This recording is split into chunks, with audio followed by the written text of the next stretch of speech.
one of the bigger industries in the United States was farming. Farming was big, so there were a lot of people that were moving out west and starting farms. That's how they were making something of themselves. Very common for people to do that in search of a better life, travel across the Appalachian Mountains, go to Ohio, go to Indiana, start a farm, find a way to get your crops to market. There, there are some obstacles to success, though. It's not easy. Obviously, living on your own out in the wilderness, there's Native American attack was common, but the land also, geographically speaking, there were issues. The ground was very hard out there because there's not as much rain in the Midwest as there is, say, on the East Coast and other places where they were farming in the South. There's more rain, so the soil was a little bit more manageable. But you get out to the West and you got that hard soil. It sometimes doesn't rain for a while, so they needed plows that were better than the plows that they had on the East Coast. So John Deere came up with the steel plow. They originally had wooden plows, but they would break, and then they went to steel, or they went to iron tip plows that were better, but still not good enough for the soil in the Midwest. And then in 1837, John Deere of John Deere Tractors came up with the steel plow, and it looked like this right here. It was wooden, the handle was wooden, but the blade was steel, and it would get deep into the soil and it wouldn't break. So a very revolutionizing invention for farmers. And the other one was a mower slash reaper, it was called. Cyrus McCormick in sometime in the 1830s came up with this idea, a horse-drawn reaper that cut the grain that they would grow in the Midwest. Instead of using a sickle, they would use this, and it was horse-drawn, and it was a difference maker also. So two really important inventions. Boy, you want to talk about an invention that had just a huge impact on the history of the United States? It would be this one right here. Eli Whitney's invention of the cotton gin. Gin is short for engine. This one is a hand cranked gin, and then eventually they would become bigger in industrial capacity, so they could handle a lot more than just that right there. But cleaning cotton was a arduous chore, and they had slaves that were doing that, and it really limited how much cotton that these farmers could produce based on how much labor they had to be able to clean the cotton. By clean the cotton, I literally mean get a handful of cotton and pick out all the seeds, leaves, twigs until the cotton was clean. And then they could use it, send it to factories, and it was good. But it had to be clean before you can do all that. And again, it was a tough task. It took a long time. And if cotton sat there for too long, it would get moldy and it would be no good anymore. So you were really limited to how much cotton that you could grow. They were able to grow more cotton, but they couldn't because they couldn't clean it fast enough. And then along comes Eli Whitney's invention of the cotton gin, which really sped up the process, putting the cotton into this part of the gin right here. You have like wires that serve as a filtration system where they would crank this right here, and then the cotton would go through, and it would you have dirty cotton here, and then the wire would strain out, like it serves as like a strainer, all the debris and seeds and leaves and whatnot, which go in the bottom down here. And then you would have to empty this out occasionally, and you'd have clean cotton on this side, dirty cotton on that side, and it sped up the process. So because of the cotton gin, they were able to grow more cotton, which meant they could clean it faster and they would make more money. So huge increase in the amount of cotton they were able to produce. Also, here's why it's so huge in history, is that it led to an increase in slaves in the South, because they needed more slaves to plant more cotton and bring more cotton to the gin. Some would think that it would mean less slaves, but no, that's not the case. More, because they could plant more.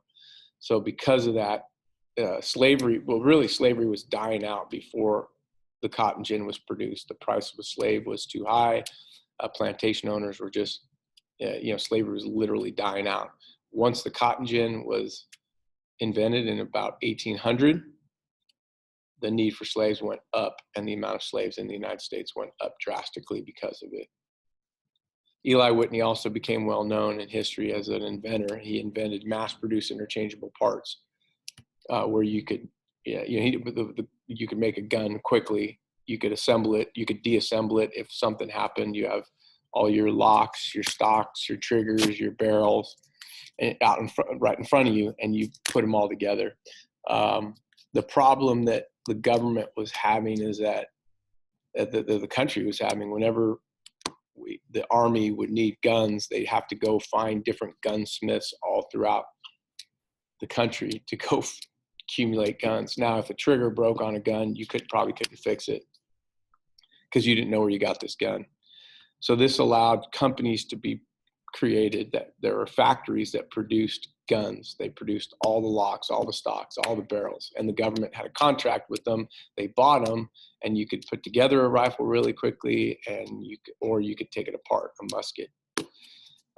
So government signed a lucrative contract with Eli Whitney with this mass-produced interchangeable parts. We use mass-produced interchangeable parts all the time. If your radiator goes on your car, you don't throw your car away, you get a new radiator. The radiator is a mass-produced interchangeable part. A pedal on a bike, another example. But back then they didn't understand that. It's common for us, but they didn't understand it back then. Another invention was the sewing machine. Elias Howe in 1846 came up with this idea right here. This is a hand-cranked sewing machine. So the energy that creates the work that allows the needle to sew clothes was done with your own arm. I've seen ones that have pedals on it too. Like you pedal it, but problem with that is your arm or your legs get tired. If the process of a water wheel works way better than your arm or your legs, because water doesn't get tired. It keeps on running and it turns the wheel, which does the same thing like your arm would do or your legs. But this whole idea of a small take-home sewing machine that people could use was big. People really wanted one. Isaac Singer put a patent it later on. Elias Howe is the one who invented it. Singer's probably more well-known in the world of sewing machines, but he was the one that patented it, and they had a payment plan that you could buy this, put a little money down, pay over time, and you get to take this home, much like we do now, cars, things like that. So sewing machine. Samuel F.B. Morse invented the telegraph. Long distance communication was now possible. In 1844, he sent the first message from Washington, D.C. to Baltimore, where he said, "What hath God wrought?" Meaning, what has God invented, or what has he allowed? So no longer did you just have to be face-to-face with somebody. You can tap out through Morse code information. And it was Morse's design looked something similar to this. But it was only one-way communication at this point. Eventually, they will add a second one going the other way, and it would be two-way communication. So the other thing that we want to look at in this chapter is the transportation revolution. And there's a really important equation right there. The Industrial Revolution plus the transportation revolution equals a continental economy. Let's break that down. We know about the Industrial Revolution. That's factories coming to the United States, the changeover from handmade goods to machine-made goods. You don't know yet about the transportation revolution, but it's trains, it's canals, it's steamboats. They're going to allow the factories from the Industrial Revolution to produce more, and then they're going to transport it out to the West where people are moving. So now, once that happens, you have truly a continental economy. The factories are not just selling to East Coast buyers or to European buyers. You now are able to use those roads, use those canals, use those railroads to be able to get your products to the interior of the country. And it was big. Here's the modes of transportation. They were better roads. They were steamboats. boats that now could go against the current, upriver instead of only down, canals, which are man-made rivers, railroads. Let's talk first about roads. Pretty understandable what roads are, we know, but most roads were dirt at this time. So to have a paved road, which is different, a paved road is much different then than it is today, but one that was comfortable to ride along in a horse and buggy. They didn't have rubber tires at the time, it was wooden wheels. The Lancaster Turnpike was completed in the 1790s, about a little bit after the Constitution. It was a 62-mile highway that connected Philadelphia to Lancaster, Pennsylvania. And if you went on this turnpike, you paid a toll. It's a toll road. Right? We see those today. We mostly bridges in this area, but you go to different states and you have to pay to go on certain highways. And you start to see them a little bit here in California, but not much. In 1811, the completion of the National Road, which was 591 miles from Cumberland, Maryland to Vandalia, Illinois. So here's a look at where you could see on the map here where the Lancaster Turnpike is. And here is a snowy Lancaster Turnpike. You paid to go on that road. They didn't have snowplows.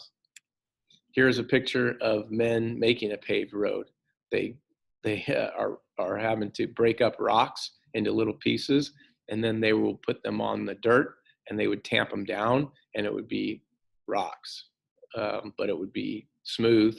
Now they had to make a lot of repairs on these roads because when it would rain, you'd get ruts and holes, and they'd have to go back and fix it. And they would pay the people to do that through the tolls that people would pay.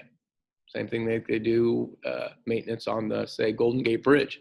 When you pay a toll, you are paying for the maintenance to that bridge to make sure it's safe. Okay, so here's the National Road that they were talking about. For the building of the road from 1818 to 1838, you could see all the different towns that this National Road went through, and I'll read this to you because it's pretty interesting. The first section of the National Road was completed in 1818 from Baltimore to Wheeling, which is in West Virginia. This route was also called the Cumberland Road and was soon the most heavily traveled highway in America. The grading and surfacing made it by far the most comfortable road to travel for its day. Stagecoaches, commercial wagon traffic was heavy, with teams of wagons carrying grain and produce from the interior to markets in the east and manufactured products to the west. Many taverns and inns catered to travelers, where the latest news and politics were exchanged around roaring fireplaces. The road was completed across Ohio by 1828, across Indiana by 1832, and completed to St. Louis by 1838. In the 1840s, the road was continued to Jefferson City, Missouri. The towns along the National Road grew rapidly and became some of the most important trading centers in America. Baltimore benefited the most as the eastern terminal of the National Road, rivaling New York, Philadelphia, Boston as the prime seaports of the United States. The same general route of the old National Road is very close to US Highway 40 and Interstate 70. So along those same lines. So you see all the different cities that are popping up along that road. So now one thing about this is you didn't only have cities on the East Coast, you also had them in the Midwest now. The other thing, huge invention, Robert Fulton's invention of the steamboat, where he stuck a steam engine on a boat, and now that boat was able to go upriver and not only downriver.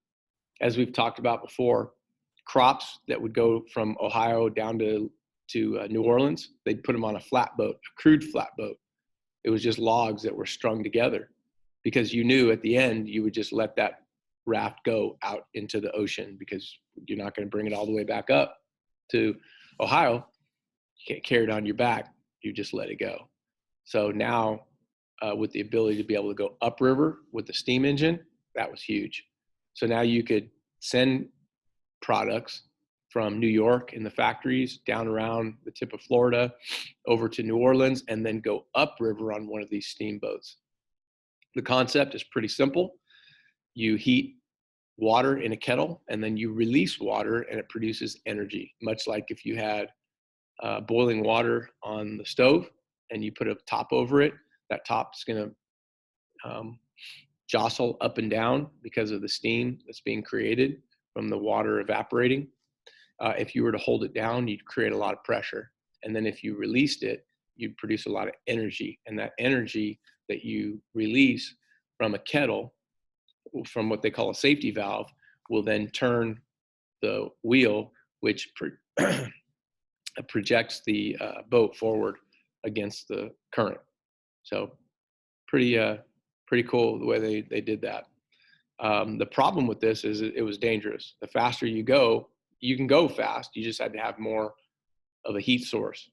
The best heat source at the time was coal. So you shovel coal in there, and you could get that water really, really hot and producing that energy from the steam that's created. And you release that steam, and it turns the wheel harder and faster and allows you to go faster. Sometimes, though, the kettle blew up, and that would be catastrophic because it would blow up the entire ship, and that happened quite a bit. All right, canals. Let's talk about man-made rivers. They were all the rage at this time. There was one built in New York called the Erie Canal. It's still around today, not used like it was, but it was all the rage. The Erie Canal was, because people were really excited about the possibility of digging a man-made river that boats could travel on. It was paid for with New York money only, because it was only in New York. The federal government would have helped pay for it if it was, say, like the National Road. It went through different states. But the Erie Canal was the brainchild of the governor of New York, a guy by the name of DeWitt Clinton.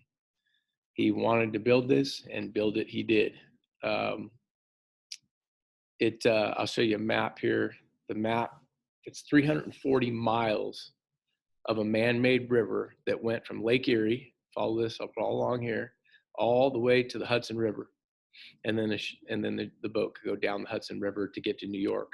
So if you're producing crops, you can now, instead of going down from Ohio to the Ohio River to the Mississippi River and all the way around, now you can go and bring it up to somewhere along the Erie Canal, and the crops could go down this way, down the Hudson to New York.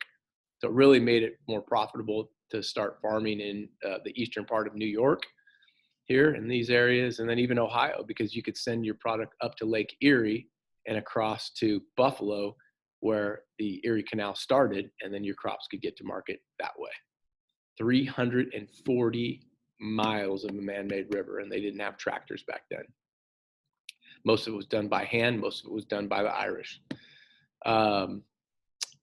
So it was enlarged several times, but in the beginning, you're talking about 150 feet long, 340 miles long, 150 feet wide, and 12 feet deep. So not that deep, not that wide. You would be correct if you assume that it would freeze in the wintertime, because anybody who knows anything about upper New York and Buffalo and those places, it gets brutally cold in the wintertime. The wind coming off Lake Ontario and Lake Erie, it provides some cold winters. And so the downside to this Erie Canal was it froze over and you couldn't use it in the wintertime. There's a picture of about, gives you a feel for what it was like. About 150 feet across. That's about 12 feet deep right there. You can see that right there. That looks even smaller. So you had a limited number of kinds of boats that could go. You couldn't have too deep of a draft, meaning it couldn't go very deep because it was only 12 feet. It couldn't be very wide. What's going to replace canals? And everybody's going to stop building canals. And when the railroad is invented, the early stages of the railroads in the 1820s, but by the time of the Civil War, there's tracks everywhere. The better thing, what was better about the railroad, you could carry more, and also it plows through snow, so snow doesn't stop the railroads. So they're in their infant stages here in the 1820s and 30s, which were the time period that we're talking about, but it's a start.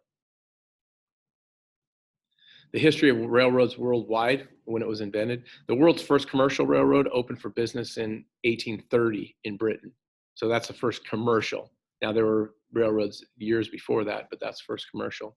By 1850, Asia, Africa, and Latin America were only, there were only 2,500 miles of track. In 1880, the West boasted more than 220,000 miles of railroads, whereas in the rest of the world, there were but 22,000 miles of rail lines. The first railroad in China opened in 1876. It was 15 miles long and built by Europeans. The Chinese government destroyed it the following year. I don't know why. Okay, so we talk about this continental economy, and this is this about sums it up right here. The South would produce cotton, for example. The West would produce grain and livestock. The East produced manufactured goods, machines, and textiles. And these roads, these steamboats, these canals, and then the infant railroads would allow for the transportations of goods throughout the country. And that's how you had the continental economy. Goods are produced in the East and they're sent all throughout the country. Food is produced in the West and it's sent all throughout the country using those modes of transportation. Definitely widen the gap between the rich and the poor.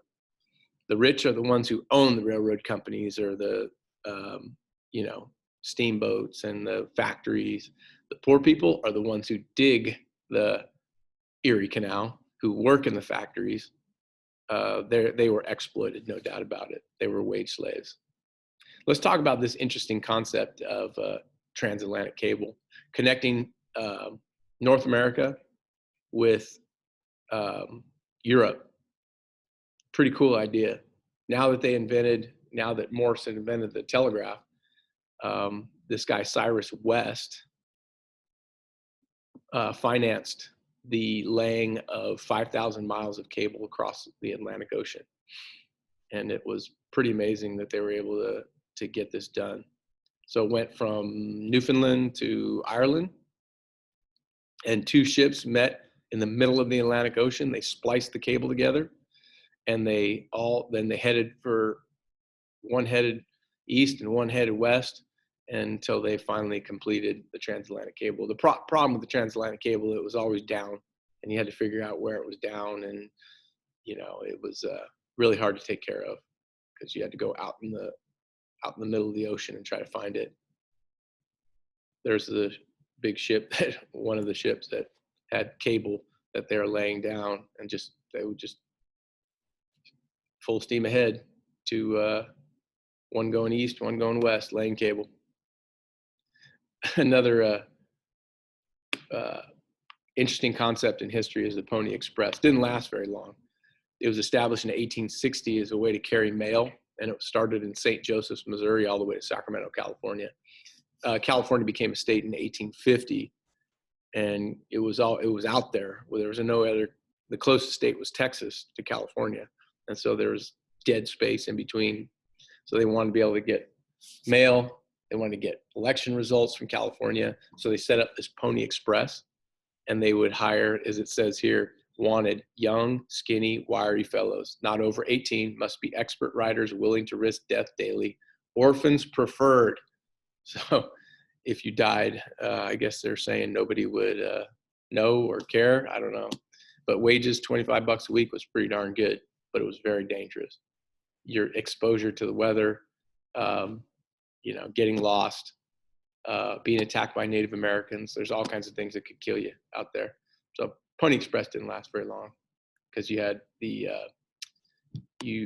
invention of the Transcontinental Railroad. All right, that's the end of chapter.